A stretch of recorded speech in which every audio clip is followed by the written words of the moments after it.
घडामोडी व बोर्डाच्या कार्यालयाचं सोमवारी होणार उद्घाटन, सकल हिंदू समाजाचा विरोध। कुठे बाळासाहेब आणि कुठे उद्धव, रामदासभाई कदम।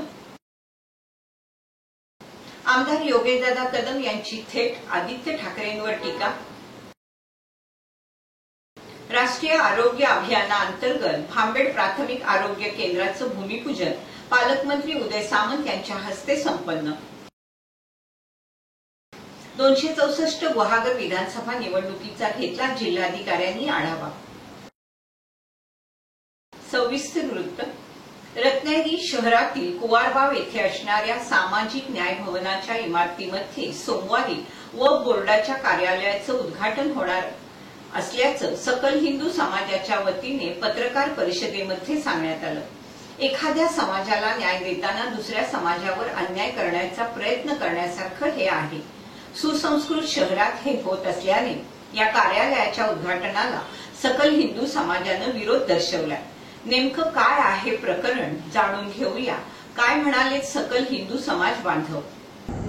आजचा जो महत्त्वाचा विषय आहे, आपण कुठे विषय तो सांगितलेला नव्हता, परंतु सगळ्यांच्या माहितीसाठी म्हणून मी सांगतो तुम्हाला। रत्नागिरीमध्ये उद्या सोमवार दिनांक 7 तारखेला 7/10 वक्फ बोर्डाचं ऑफिसचं उद्घाटन सोहळा होणार आहे। या विषयाच्या अनुषंगाने आजची ही पत्रकार परिषद आहे। आपण वक्फ म्हणजे काय हे सगळ्या पत्रकार बंधू भगिनींना माहिती असेलच, परंतु एकंदरीत त्याचा जर आज हिंदू समाजावरती होत असलेला परिणाम बघितला तर तो प्रचंड भयंकर आहे। म्हणजे 3 नंबरची प्रॉपर्टी जी भारतामध्ये आहे, 8.5 लाख एकर जमीन ही भारतामध्ये वक्फ बोर्डाची प्रॉपर्टी आहे। रेल्वे आणि डिफेन्सच्या नंतर नंबर जर कोणाचा असेल तो वक्फ बोर्डाचा आहे। आणि अशा प्रकारचं हे सगळं चालू असताना देखील आपण महाराष्ट्राचा जर विचार केला तर महाराष्ट्रामध्ये 92,000 एकर जमीन महाराष्ट्रामध्ये आहे या वक्फ बोर्डाची, आणि 23,566 नोंदणीकृत मालमत्ता आहे। आणि प्रत्येक महाराष्ट्राच्या गावामध्ये ऑन एन ॲव्हरेज 2 एकर जमीन ही अगदी माहितीनुसार प्रत्येक गावामध्ये वक्फ बोर्डाची आहे।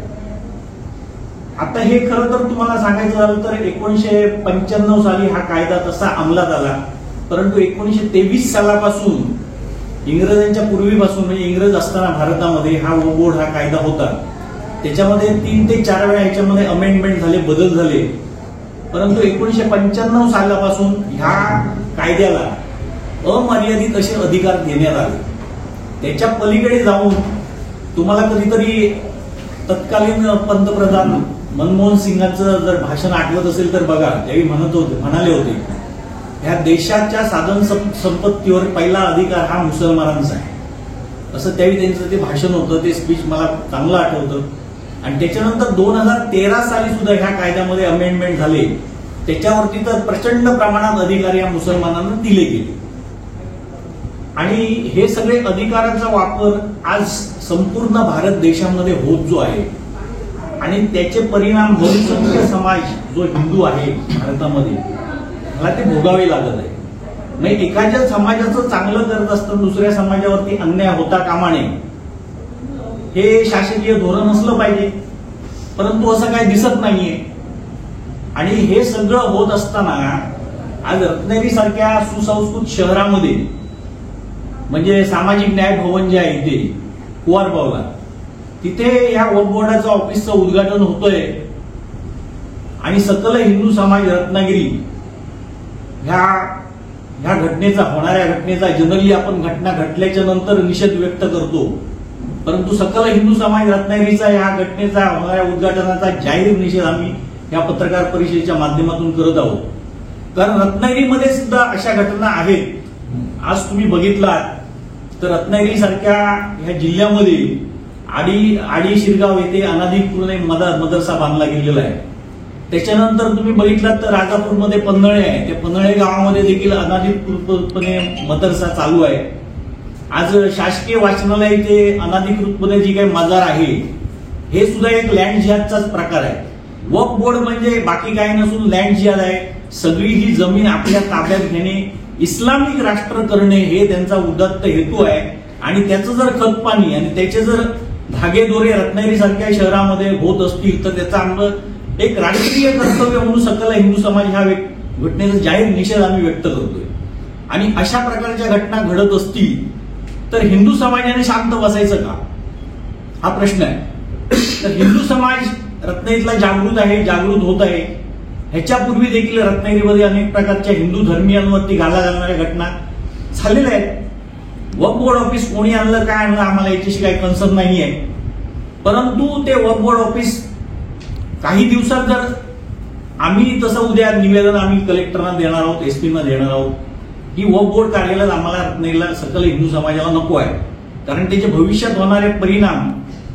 खरं तर 1995 साली हा पार्लमेंट जिहाद झालेला आहे, आपल्या लक्षात येत नाही. अशा प्रकारचा हा देखील एक जिहादच आहे. वक्फ बोर्ड हा एक जिहाद आहे आणि ह्या बहुसंख्य हिंदू समाजावरती अशा प्रकारच्या जिहादच्या माध्यमातून जर अन्याय आणि अत्याचार करत असेल कुठलंही प्रशासन शासन तर सकल हिंदू समाज रत्नागिरीला सहन करणार नाही आणि त्याला आपण तीव्र विरोध करणार आहोत. उद्या आम्ही कलेक्टरला आणि एसपींना पत्र देणार आहोत. त्याच्यामध्ये उल्लेख केलेला आहे की हे वक्फ बोर्ड कार्यालय इथे होऊ नये. हिंदू समाजाच्या भावनाची दखल ह्या सरकारने घ्यावी, प्रशासनाने घ्यावी आणि ते जर घडलं नसेल तर भविष्यामध्ये तीव्र आंदोलन आम्ही इथे रत्नागिरीमध्ये उभं करणार आहोत. आणि ते तीव्र आंदोलन असं असेल की ना भूतो ना भविष्यती असेल, कारण ह्या हिंदू समाजावरती आजपर्यंत अनेक प्रकारचे आघात होत आहेत. आज मुसलमान या देशामध्ये अल्पसंख्याक नसून second largest population in India. आज काही वेळा असं होतं की हे अल्पसंख्याक समाज आहे. अल्पसंख्याकांची व्याख्या संविधानामध्ये बघितलं तर 2 ते 3% जर असेल समाज पॉप्युलेशनचा तर अल्पसंख्याक होतो. आणि असं होत असताना भारताची घटना जी आहे ती धर्मनिरपेक्ष असताना एखाद्या समाजावरती जर अन्याय होत असेल तर हिंदू समाज आवाज उठवणार आणि हा संविधानाने आम्हाला दिलेला अधिकार आहे. त्यामुळे ह्या घटनेचा आम्ही जाहीर निषेध करतोय. शिवसेना मोठी करताना हजारो शिवसैनिकांचे खून झाले, हजारो माता भगिनींचं कुंकू पुसलं गेलंय. उद्धव आणि आदित्य ठाकरेंना याची कल्पना नाही असं म्हणत शिवसेनेचे नेते रामदासभाई कदम यांनी पुन्हा एकदा उद्धव ठाकरेंवर हल्ला चढवला. यावेळी त्यांनी शिवसेना कोकणी माणसानं मोठी केली आणि त्याच कोकणी माणसाला उद्धव ठाकरे संपवायला निघालेत असा आरोप देखील केला. आणीबाणीच्या काळात पोलिसांच्या लाठ्या खाल्ल्यात, डोक्यावरचे केस असेच गेले नाहीत, पोलिसांनी उखडलेत असा टोला रामदासभाई कदम यांनी उद्धव ठाकरेंना लगावलाय. पण त्यावेळी बाळासाहेब ठाकरे आम्हा शिवसैनिकांच्या पाठीशी होते. बाळासाहेबांच्या एका शब्दावर शिवसैनिक जीव द्यायला तयार होता. आज काय आहे असा प्रश्न उपस्थित करत उद्धव ठाकरे यांनी कधीतरी आत्मचिंतन करावं असा सल्ला देखील त्यांनी यावेळी दिलाय. हे योगदान आहे की शिवसेना अशी नाही वाढली, बांधवांनो, शिवसेना अशी नाही वाढली. उद्धव ठाकरेंना, आदित्य ठाकरेंना त्याची कल्पना नाही. त्या शिवसेना वाढण्यासाठी अनेक शिवसैनिकांचे खून झाले, हजारो शिवसैनिकांचे खून झाले. बांधवांनो, भगिनींनो, हजारो भगिनींचे कपाळ सफेद झाले, कुंकू पुसले गेले. हजारो शिवसैनिक जेलमध्ये सडले, त्यांचं आयुष्य संपलं जेलमध्ये या शिवसेनेसाठी. ज्यावेळेला आणीबाणी चालू झाली होती बाबाजीराव, माझी नालबंदी झाली,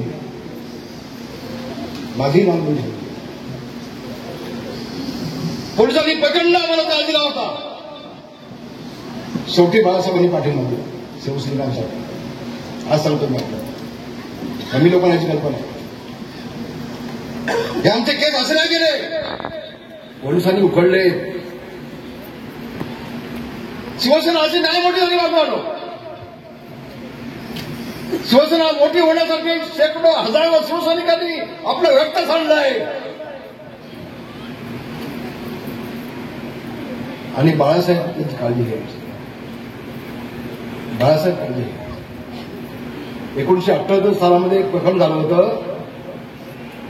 मी त्याचा इथं उल्लेख करू इच्छित नाही, पण स्वतः बाळासाहेब मला घेऊन गावदेवी पोस्टला गेले होते. स्वतः साहेब ते बाळासाहेब कुठे आणि उद्धवजी आपण कुठे? आपण कुठे? बाळासाहेबांच्या एका शब्दावरती हजारो शिवसैनिक आपलं जीव द्यायला तयार होते. तेवढं मातोश्रीतून प्रेम मिळत होते. आज काय? आज काय? ही शिवसेना अशी नाही मोठी झाली. मराठी माणसाच्या न्यायकासाठी झळणारी शिवसेना या घोषवाक्यानं शिवसेना प्रमुख मान्य बाळासाहेब ठाकरे यांनी 1966 सालामध्ये शिवसेनेला जन्म दिला. त्यावेळेला हा म्हणता शिवसेना मोठी झाली.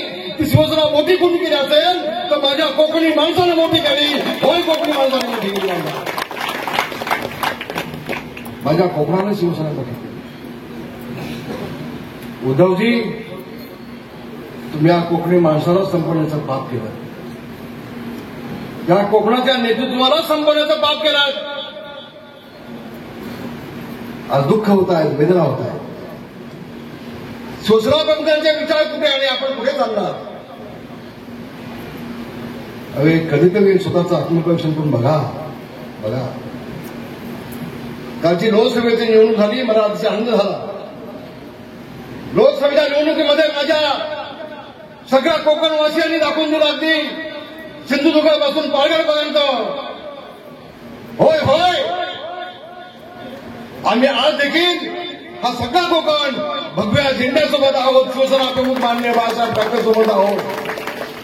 आम्ही बाळासाहेबांसोबत आहोत. ही भूमिका लोकसभेमध्ये देखील माझ्या कोकणवासियांनी दाखवून दिली. त्याचा मला अतिशय आनंद होत आहे. महाराष्ट्रातील तरुणांना एकत्र करण्याचं काम खऱ्या अर्थानं मुख्यमंत्री एकनाथ शिंदे यांनी करून दाखवलं. युवासेना म्हणजे स्वतःची जहागिरी असा काही लोकांचा समज होता असं म्हणत योगेशदादा कदम यांनी दापोली येथील शिवसेना युवासेना निर्धार मेळाव्यातून आदित्य ठाकरेंवर टीका केली. यावेळी त्यांनी महाराष्ट्रात ग्रामीण भागात जाऊन युवक एकत्र करून आम्ही युवासेना मोठी केली असं सांगत आदित्य ठाकरे यांनी भाषण करण्याशिवाय काही केलं नाही हे स्पष्ट करत थेट आदित्य ठाकरेंवर निशाणा साधलाय. मला आमदार म्हणून मिरवायचं नाही तर विकास करायचा आहे असं सांगत आदित्य ठाकरे मंत्री असताना कोकणासाठी काहीच करू शकले नाही हे सुद्धा त्यांनी सांगितलं.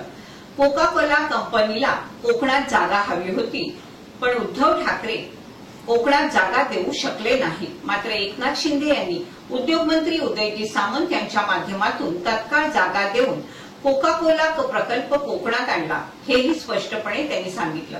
या युवासेनेच्या निर्धार मेळाव्याला दापोलीतील युवकांनी मोठ्या संख्येनं उपस्थिती दर्शवली. युवासेनेची ताकद ही काय आहे, युवासेनेची एकजूट ही काय आहे, या दापोलीकरांना बघायला मिळालेली आहे. महाराष्ट्रामध्ये युवासेनेच्या माध्यमातून सगळ्या युवकांना एकत्र करण्याचे काम, कॉलेजमध्ये असलेला युवक, तरुणाईमध्ये नोकरीच्या शोधात असलेला युवक, घराच्या आधार करण्याचा प्रयत्न करत असणारा युवक, या युवकांना एकत्र करण्याचं काम त्यांनी केलं असेल तर हे आपल्या एकनाथ शिंदे साहेबांच्या युवा सेनेने केलं आहे. हे आम्हाला आज अभिमानाने सांगावं वाटतं. असा एक समज होता की युवा सेना म्हणजे आमची जहागीरदारी आहे, युवा सेना म्हणजे आमची आहे, युवा सेना म्हणजे आमच्याकडे युवा सेना नाही असा एक समाज महाराष्ट्रामध्ये काही नेत्यांना होता. परंतु महाराष्ट्रामध्ये आम्ही जायचो, महाराष्ट्रामध्ये आम्ही फिरायचो. आज युवा सेना म्हणून पूर्वेची सर्वे घेणार शिंदे साहेबांनी जबाबदारी दिली खरी, परंतु पूर्वेश असेल, सुचेश असेल, श्रेया असेल, आम्ही असेल, आमच्याकडे अनेक असे युवक होते जे महाराष्ट्रामध्ये प्रत्येक तालुक्यामध्ये आम्ही दौरे करायचो, तिथल्या युवा सेनेच्या पदाधिकाऱ्यांना एकत्र करायचो आणि हळूहळू महाराष्ट्रामधल्या प्रत्येक तालुक्यामध्ये येऊन आम्ही युवा सेनेची मांडणी करायचो. त्यावेळेला ही सगळी युवा सेना एकत्र आली, आम्ही मांडणी करायची, युवकांना आम्ही एकत्र करायचं. तिकडे अजित ठाकरेंनी येऊन फक्त भाषण करायची, कार्यक्रम करायचे, निघून जायचं. याकडे अजित ठाकरेंनी काहीही केलं नाही. हे आज मी इथे उद्धव ठाकरे सांगू इच्छितोय, काहीही केलं नाही.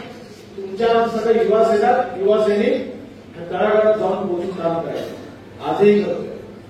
कॉलेजमध्ये युनिट उघडणं, कॉलेजमधल्या युवकांच्या कुठल्या समस्या त्या सोडवणं, या सगळ्यांच्या सोबत आपल्या युवा सेनेच्या पदाधिकारी फिरायचे. आजही आपण सर्व आपल्या गावात आपला वेळ खर्च करणारे आहात, ही साधी गोष्ट नाहीये. जेव्हा एखाद्या 38 वर्षाच्या मुलासाठी, जेव्हा एखादा 18 वर्षाचा, 23 वर्षाचा, 35 वर्षाचा मुलगा आपला काम धंदा सगळं सगळं सोडून या वेळासाठी येतो, म्हणजे तुमची बांधिलकी आपल्या विचाराची आहे ह्याचं आपण प्रत्येक तुम्ही माझी ताकद आहात. मी अनेक वेळा सांगितलं की मी शिवसेनेचा, आता पक्ष आपला शिवसेना आहे, परंतु युवासेना आपली अंगीकृत संघटना. मी स्वतःला शिवसेनेचा नाही, मी युवासेनेचा आमदार वाटतो, कारण मी शेवटी तरुण आहे. या युवासेनेचा आमदार म्हणून महाराष्ट्राचे जनता पार्टी करत असते. दुर्दैवाने तुमच्या या युवासेनेच्या आमदाराला संपवण्याचा प्रयत्न युवासेनेचा तत्कालीन युवासेना प्रमुखांनी केला. ही माझं दुर्दैव. आपण सर्व साक्षीदार आहात.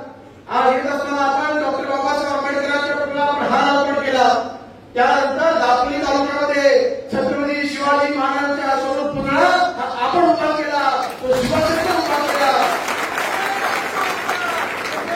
परंतु त्या छत्रपती शिवाजी महाराजांच्या पुतळ्याच्या अनावरणाच्या कार्यक्रमाला माझ्या ज्या पद्धतीने अपमान केलेला आपण तिथे साक्षीदार आहात. त्या दिवसापासून सुरुवात झाली. माझे सगळे अधिकार काढून घेतले. योगेश संपला पाहिजे. काय मला योगेश झाल्याने कॉम्पिटिशन वाढायचा की मला माहिती काढायचं आहे. परंतु उद्धव ठाकरेंनी रामदास संपवण्याचा प्रयत्न केला आणि आदित्यजींनी योगेश संपवण्याचा प्रयत्न केला. कदाचित त्यांची आता ही नवी पिढी अशा नीतीमध्ये आहे की आमच्या पलीकडे कोणी दुसरा नेता काय होता कामा नये या विचाराने सर्व काम करायचे. हा जबाबदारीने बोलतोय. राष्ट्रीय आरोग्य अभियानाअंतर्गत लांजा तालुक्यातील भांबेड येथे प्राथमिक आरोग्य केंद्राचं भूमिपूजन, कुदळ मारून आणि कोनशीला अनावरण करून पालकमंत्री श्री सामंत यांच्या हस्ते आज करण्यात आलं. कार्यक्रमाच्या सुरुवातीला छत्रपती शिवाजी महाराज आणि धन्वंतरी मूर्तीचं पूजन करण्यात आलं आणि दीपप्रज्वलनही करण्यात आलं. कार्यक्रमासाठी परिसरातील ग्रामस्थ, विशेषतः महिला वर्ग मोठ्या संख्येनं उपस्थित होता.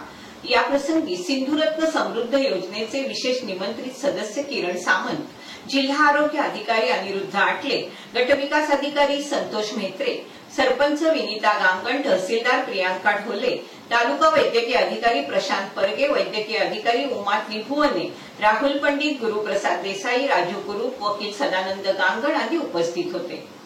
पालकमंत्री उदय सामंत म्हणाले, 6,22,00,000 रुपये खर्चून प्राथमिक आरोग्य केंद्राची इमारत होणार आहे. 1 वर्षामध्ये या इमारतीचं बांधकाम पूर्ण होईल.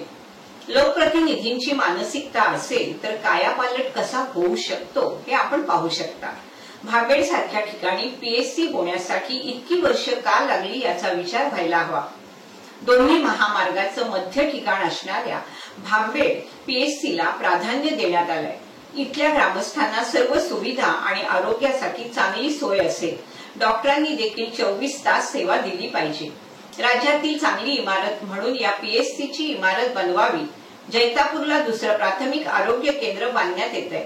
धरणाच्या कामालाही पैसे मिळाले. या पीएचसीच्या माध्यमातून नागरी सुविधेची चांगली सोय झाली असली तरी ग्रामस्थांना डॉक्टरांकडे वारंवार जायला लागू नये.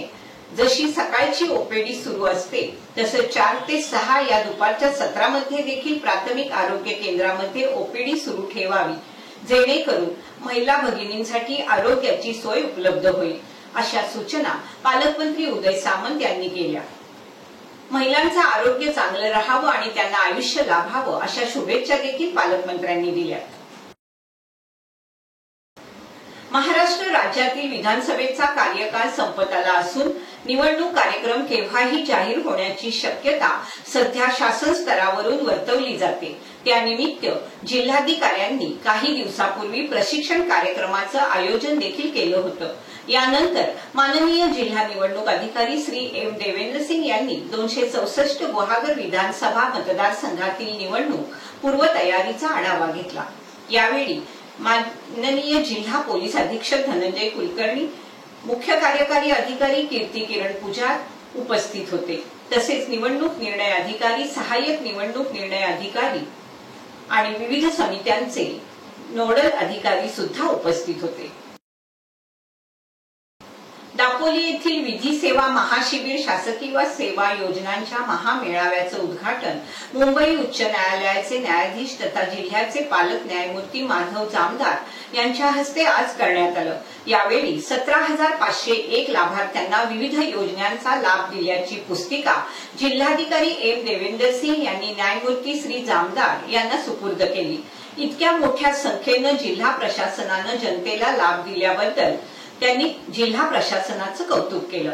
सर्वसामान्य नागरिकांना लाभ दिल्याने समाधान आणि आनंद देणारा आजचा कार्यक्रम असल्याचं न्यायमूर्ती श्री जामदार यांनी सांगितलं। डॉक्टर बाळासाहेब सावंत कोटकण कृषी विद्यापीठाच्या सर विश्वेश्वरय्या सभागृहात विधी सेवा महाशिबिराची फीत कापून न्यायमूर्ती श्री जामदार यांच्या हस्ते उद्घाटन करण्यात आलं।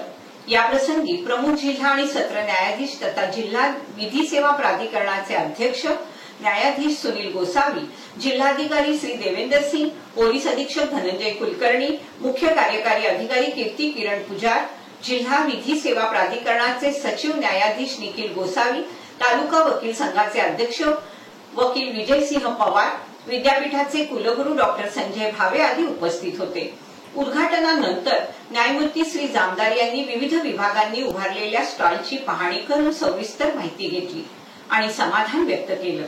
यानंतर झालेल्या प्रमुख कार्यक्रमात ते म्हणाले, न्याय व्यवस्था आणि प्रशासन यांनी प्रगती केलेल्या जिल्ह्याचं पालक न्यायमूर्ती हे पद मिळाले।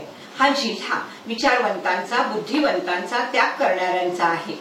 प्रत्येक नागरिकांपर्यंत न्याय पोहोचला पाहिजे ही न्यायाची व्यापक संकल्पना आहे।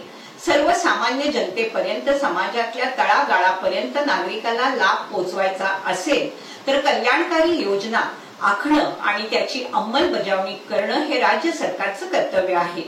अशा योजना लोकांपर्यंत पोहोचल्या पाहिजे, त्याचा लाभ मिळाला पाहिजे, यासाठीच विधी सेवा महाशिबिराचं आयोजन करण्यात आलं आहे।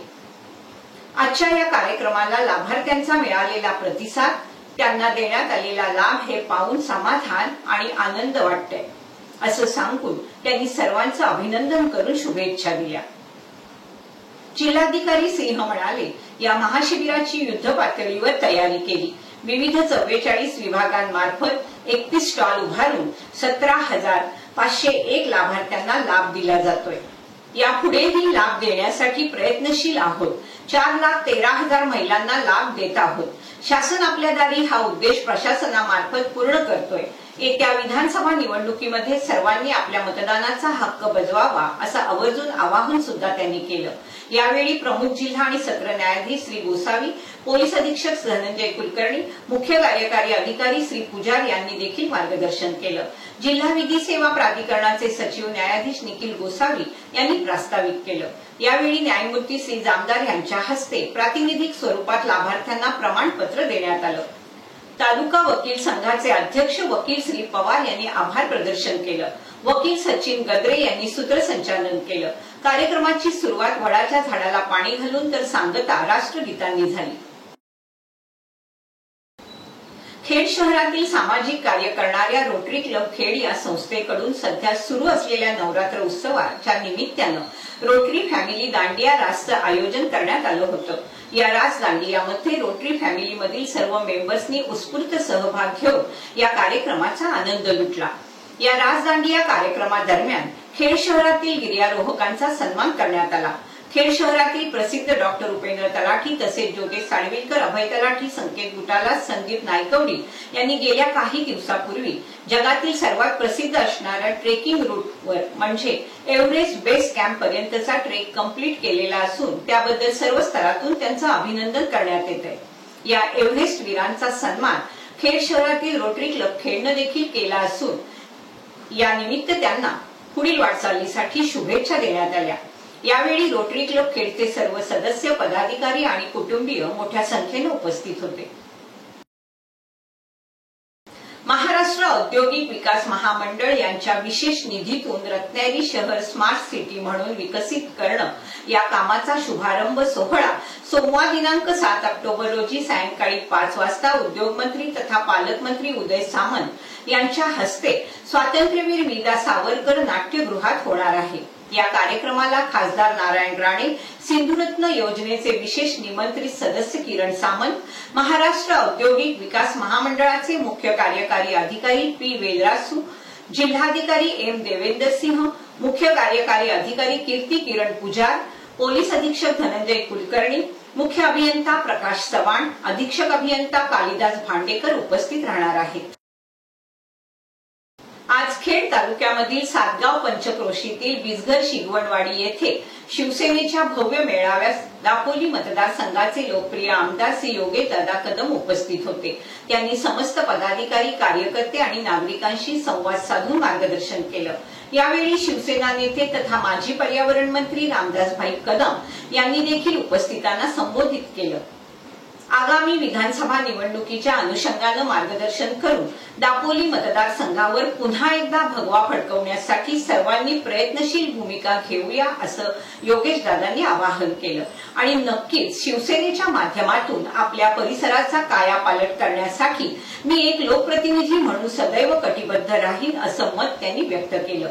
सदर मेळाव्याला शिवसैनिक, शिवसेनेचे पदाधिकारी, महिला आघाडी, युवा सैनिक आणि सातगाव पंचक्रोशीतील महिला भगिनी आणि नागरिक मोठ्या संख्येने उपस्थित होते। खेड येथील सहजीवन शिक्षण संस्थेच्या ICS कला, वाणिज्य आणि विज्ञान महाविद्यालयातील राष्ट्रीय छात्रसेना विभागाच्या साहिल सोनकर या विद्यार्थ्याची दिल्ली येथे होणाऱ्या ऑल इंडिया थल सैनिक कॅम्प 2024 साठी निवड झाली होती। साहिल हा SYIT मध्ये शिकतोय। या निवडीसाठी त्याला 7 विविध चाचण्यांमधून जावं लागलं होतं। त्यानंतर त्याची ही निवड करण्यात आली। नुकतीच त्याने दिल्ली येथे जाऊन यशस्वीपणे हा कॅम्प पूर्ण केलाय।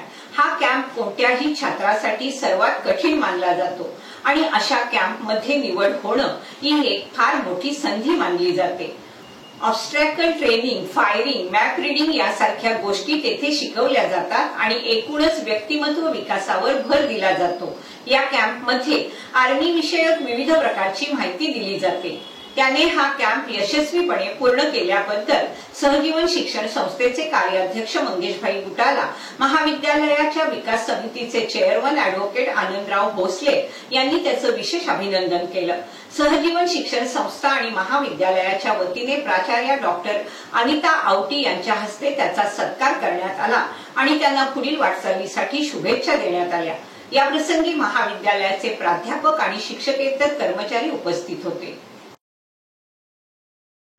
दापोली येथे मुख्याध्यापकांची ऑनलाईन फसवणूक करून 1,72,000 गंडा घातल्याचा प्रकार समोर आलाय। सोशल मीडियावरून 10 लाखाचं लोन देतो अशी जाहिरात करत दापोली येथील सेवानिवृत्त मुख्याध्यापकाला चौघांनी 1,72,554 रुपयांना फसवलंय। या प्रकरणी फसवणूक केलेल्या 14 जणांविरुद्ध दापोली पोलीस स्थानकामध्ये गुन्हा दाखल करण्यात आलाय। ही घटना दापोली येथील उदयनगर येथे घडली। या प्रकरणी फिर्यादी सुधीर नरहरी होनवले या सेवानिवृत्त मुख्याध्यापकांनी चौघांविरुद्ध तक्रार दाखल केली। त्यानुसार 29 जुलै रोजी सकाळी 10 वाजण्याच्या सुमारास व्हॉट्सअप आणि फेसबुकच्या माध्यमातून त्यांना विकास बर्मन, चेतन धुरी, संजीव कुमार आणि अश्विन कुमार या अनोळखी व्यक्तींनी त्यांच्या वेगवेगळ्या मोबाईल क्रमांकावरून 10 लाख रुपये लोन देतो असं सांगितलं। यासाठी लागणारी प्रोसेसिंग फी, GST साठी पैसे भरावे लागतील असं सांगून होनवलेंकडून व्हॉट्सअप आणि फेसबुकच्या माध्यमातून 1,72,554 रुपये हडप केले आणि त्यांची फसवणूक केली। या प्रकरणी 4 ऑक्टोबर रोजी दुपारी 12:36 चौघांविरुद्ध भारतीय न्याय संहिता अधिनियम 2023 कलम 318 अन्वये 4, कलम 3 अन्वये 5, माहिती तंत्रज्ञान अधिनियम कलम 66 प्रमाणे दापोली पोलीस स्थानकात गुन्हा दाखल करण्यात आलाय। प्रस्तावित MIDC वर चर्चा करण्यासाठी MIDC विभागानं फक्त 8 तास आधी मिऱ्या ग्रामपंचायतीला पत्राद्वारे याबाबत कळवल्याने संताप व्यक्त करण्यात येतोय। याबाबत आमच्या भावना तीव्र असताना उद्योग विभाग आणि प्रशासन केवळ आमची चेष्टा करते अशा तीव्र प्रतिक्रिया उमटत आहेत। दरम्यान कमी कालावधीत बोलावलेल्या या बैठकीला उपस्थित राहण्यास मिऱ्या सरपंचांनी असमर्थता दर्शवली। रत्नागिरी शहरानजीकच्या मिऱ्या गावामध्ये प्रस्तावित असलेल्या MIDCला तेथील स्थानिकांनी यापूर्वी एकजुटीने ठामपणे विरोध केला। या मिऱ्या गावातील जमिनीच्या भूसंपादनाची अधिसूचना 29 जुलै रोजी वृत्तपत्रामध्ये प्रसिद्ध झाली होती. त्यानंतर मिऱ्या ग्रामस्थांना आपल्या गावामध्ये MIDC प्रस्तावित असल्याचं समजलं आणि एकच खळबळ उडाली होती. पर्यटन दृष्ट्या, पौराणिक दृष्ट्या, सामाजिक सांस्कृतिक दृष्ट्या अत्यंत महत्वाचा असलेल्या या गावातील ग्रामस्थांनी या MIDCला तीव्र विरोध केला. या पार्श्वभूमीवर या खात्याचे उद्योगमंत्री तथा रत्नागिरीचे पालकमंत्री आणि 20 वर्ष रत्नागिरीचे आमदार असलेले उदय सामंत यांनी याविषयी आपण ग्रामस्थांशी चर्चा करू असं सातत्यानं सांगितलं होतं. या पार्श्वभूमीवर MIDC विभागाकडून मिऱ्या सरपंचांना 6 ऑक्टोबर 2024 रोजी रात्री 8:30 वाजता म्हणजेच आज बैठकीसाठी या अशा प्रकारची नोटीस पाठवण्यात आली. मात्र ही नोटीस 6 ऑक्टोबर रोजी म्हणजे आज सकाळी सरपंचांना मिळाली. या बैठकीला तब्बल 12 तास सुद्धा कालावधी सरपंच आणि ग्रामस्थांना देण्यात आला नाही. यामुळे मिऱ्या ग्रामस्थ तीव्र संतापले असून सरपंचांनी या बैठकीला आम्ही अनुपस्थित राहणार असल्याचं पत्र MIDC विभागाला दिले. या प्रकरणी आधीच MIDC विरोधातली मिऱ्या ग्रामस्थांची तीव्र असलेली भावना अधिक तीव्र होण्याची शक्यता वर्तवण्यात येते. आधी कोणतीही पूर्वकल्पना न देता निघालेली अधिसूचना आणि कमी कालावधीत बजावलेली बैठकीची नोटीस यामुळे संतापलेल्या मिऱ्यावासियांनी उद्योगमंत्री उदय सामंत नेमके कोणत्या मुद्द्यावर चर्चा करणार हे पाहणं महत्त्वाचं ठरणार आहे.